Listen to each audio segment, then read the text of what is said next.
Presidency বিশ্ববিদ্যালয়ের রাতভর অবস্থানে এসএফআই, 4 দফা দাবিতে অবস্থানে এসএফআই এবং দ্রুত ছাত্র ইউনিয়নের নির্বাচন, ইন্টার্নশিপ সহ একাধিক দাবি রয়েছে তাদের, এবং সেই ছবি এই মুহূর্তে দেখাচ্ছি যেখানে প্রেসিডেন্সি বিশ্ববিদ্যালয়, সেখানে রাতভর অবস্থান করছে এসএফআই। আমরা এই নিয়ে কথা বলবো। শুভঙ্কর মণ্ডল আমাদের সঙ্গে টেলিফোনে রয়েছেন, আরো আপডেট দেবেন। শুভঙ্কর, দেখো, তোমায় জানিয়ে রাখি যে ইতিমধ্যেই বিভিন্ন বিশ্ববিদ্যালয়ে আমরা কিন্তু দেখতে পাচ্ছি যে ছাত্র সংসদ নির্বাচন নিয়ে বিক্ষোভ, একাধিক সময় মিটিং বিভিন্ন ধরনের কিন্তু প্রক্রিয়া নেওয়া হচ্ছে। এবং যাদবপুরে যেরকমভাবে অবস্থান বিক্ষোভ আমরা দেখেছি বিগত বেশ কয়েকদিন ধরে, সেই বিষয়টি গতকাল থেকে প্রেসিডেন্সি বিশ্ববিদ্যালয়ে শুরু হয়েছে।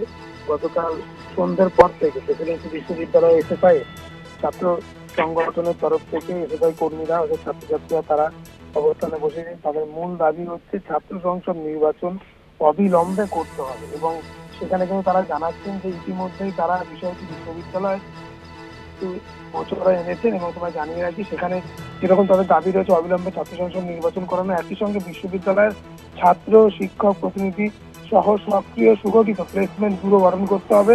অর্থাৎ প্লেসমেন্ট যেখান থেকে চাকরি বাকরি হবে সে প্লেসমেন্ট ব্যুরো গঠন করতে হবে।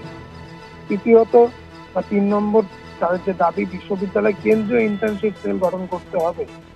এবং 4 নম্বর হচ্ছে বিশ্ববিদ্যালয়ের অর্থনৈতিক অচলাবস্থা এবং তার সমাধানের নিয়ে ছাত্রদের সঙ্গে কর্তৃপক্ষকে দ্বিপাক্ষিক মিটিং সংগঠিত করতে হবে। মূলত এই 4 দফা দাবি নিয়ে গতকাল থেকে এসএফআইয়ের তরফ থেকে অবস্থান বিক্ষোভ চলছে প্রেসিডেন্সি বিশ্ববিদ্যালয়ের পোর্টিকোর সামনে এবং গাড়ি বারান্দার সামনে। অবস্থান এখনো চলছে এবং এসএফআই হুঁশিয়ারি দিয়েছে তাদের এই 4 দফা দাবি যদি না মানা হয় তাহলে কিন্তু তারা অবস্থান দীর্ঘায়িত অর্থাৎ অবস্থান তারা চালিয়ে যাবে। ধন্যবাদ শুভঙ্কর তোমায়। শুভঙ্কর মণ্ডল টেলিফোনে ছিলেন প্রথমে।